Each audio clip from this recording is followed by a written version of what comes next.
Assalamualaikum warahmatullahi wabarakatuh. Selamat datang Bapak Ibu para guru, kepala madrasah, dan pengawas madrasah sekalian. Senang sekali bisa berjumpa di sesi pembahasan kita ini.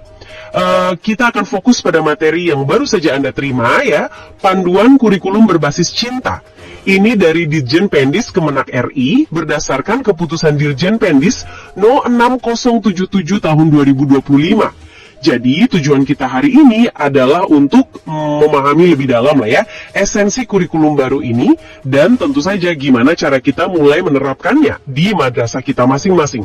Ujung-ujungnya kan kita ingin menumbuhkan karakter siswa yang humanis, nasionalis, naturalis, juga toleran. Semuanya berlandaskan cinta.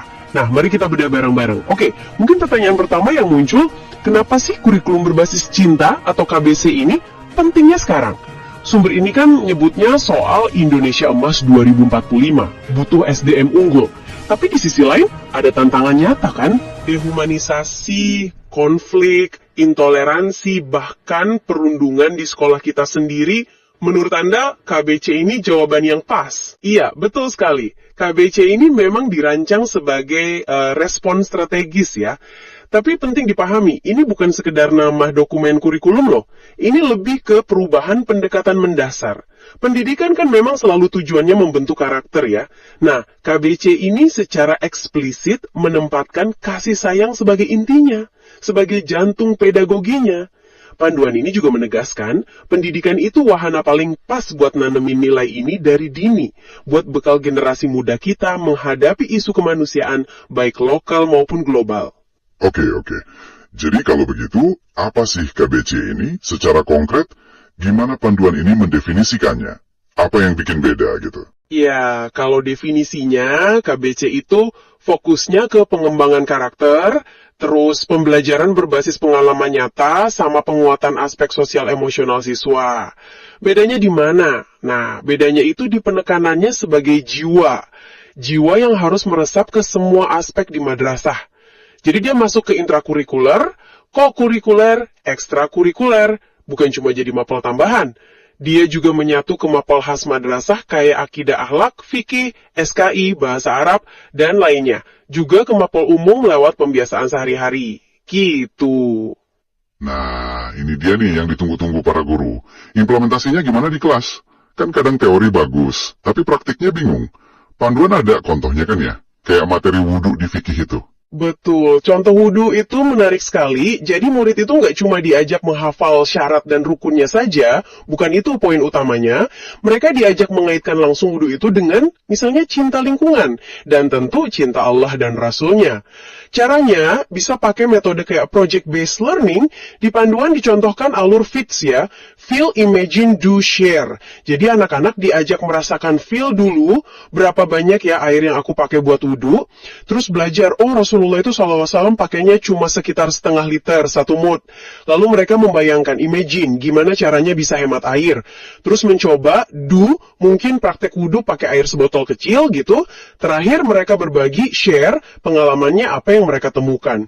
Nah ini kan langsung nyambung ya, ibadah, hemat energi kan ada larangan israf atau berlebihan, sekaligus meneladani Nabi, praktis sekali. Wah, contoh yang bagus sekali ya, sangat mengena, nyambung ke banyak hal, tapi kita juga perlu realistis ya. Guru kan tugasnya banyak nih. Seberapa mungkin sih kita mengharapkan guru bisa merancang proyek sedalam itu terus-menerus buat semua materi? Gimana pandangan Anda? Pertanyaan bagus sekali. Dan ini memang tantangan nyata di lapangan. Makanya, panduan ini menekankan fleksibilitas. Penting ini. Madrasah sangat dianjurkan untuk memodifikasi, menyesuaikan dengan kondisi dan kemampuan masing-masing. Contoh wudhu tadi, itu kan ilustrasi potensinya. Untuk kegiatan pembiasaan yang lebih rutin, misalnya sholat duha berjamaah, pendekatannya mungkin bisa lebih simpel, tapi tetap bermakna. Panduan menyarankan pendekatan pembelajaran mendalam. Ada 3 kunci, mindful, meaningful, joyful. Tujuannya apa? Biar sholat duha itu bukan sekedar rutinitas atau gerakan kosong, tapi jadi momen kesadaran, mindful, merasakan kehadiran Allah, terus jadi bermakna, meaningful, wahana bersyukur, menumbuhkan cinta pada Allah, dan juga menyenangkan, joyful, menumbuhkan ketenangan diri, cinta diri, dan kepedulian pada sesama, cinta sesama, gitu. Aha, jadi kuncinya bukan cuma di metode canggihnya ya, tapi lebih ke spirit atau ruhnya ya. Prinsip utama apa lagi nih yang perlu dipegang oleh para pendidik kita? Tepat sekali, spiritnya itu krusial. Selain itu, ada beberapa prinsip kunci lain yang ditekankan panduan. Pertama, pendidikan berbasis nilai. Kedua, fokus pada pengembangan karakter secara utuh. Ketiga, pendekatan holistik. Jadi perhatikan semua aspek murid, bukan kognitif saja. Keempat, pelibatan komunitas. Orang tua, masyarakat harus diajak kerjasama. Dan kelima, yang ini mungkin paling penting sekaligus paling menantang, keteladanan dari kita, para pendidik. Ini gampang diucapkan ya, tapi mempraktikkan kesabaran, kasih sayang, secara konsisten di tengah kesibukan dan tekanan, itu butuh latihan terus-menerus dari kita semua. Betul, keteladanan itu memang kunci. Nah, panduan ini juga ada menyebut soal panca cinta ya, 5 pilar itu. Bisa dijelaskan sedikit apa saja itu dan posisinya gimana? Oh iya, panca cinta. Itu semacam kerangka tematik utama dalam KBC ini. Ada 5. 1. Cinta Allah Subhanahu wa Ta'ala dan Rasul-Nya. 2. Cinta ilmu. 3. Cinta lingkungan. 4. Cinta diri dan sesama manusia. Dan 5. Cinta tanah air. Nah, yang perlu diingat, ini bukan berarti nambah 5 topik baru yang harus diajarkan terpisah ya. Bukan begitu. Panca cinta ini lebih kayak lensa atau kacamata gitu. Kerangka berpikir yang mewarnai semua proses belajar dan interaksi di madrasah. Jadi ini tentang mengubah atmosfer belajarnya. Oke, jadi jelas ya, KBC ini bukan sekedar pembaruan administratif kurikulum, tapi lebih kayak sebuah ajakan untuk transformasi cara kita mendidik di madrasah. Kembali ke akar nilai luhur kita, yaitu kasih sayang, untuk menjawab tantangan zaman sekarang dan nanti. Begitu ya? Benar sekali. Sangat tepat.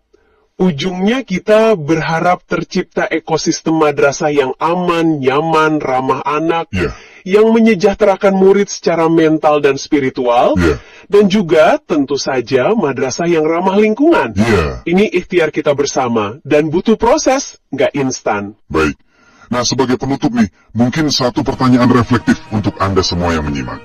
Dari sekian banyak aspek kurikulum berbasis cinta yang kita bahas tadi, mungkin ada satu langkah kecil saja, satu aspek yang rasanya paling mungkin dan paling ingin Anda coba terapkan.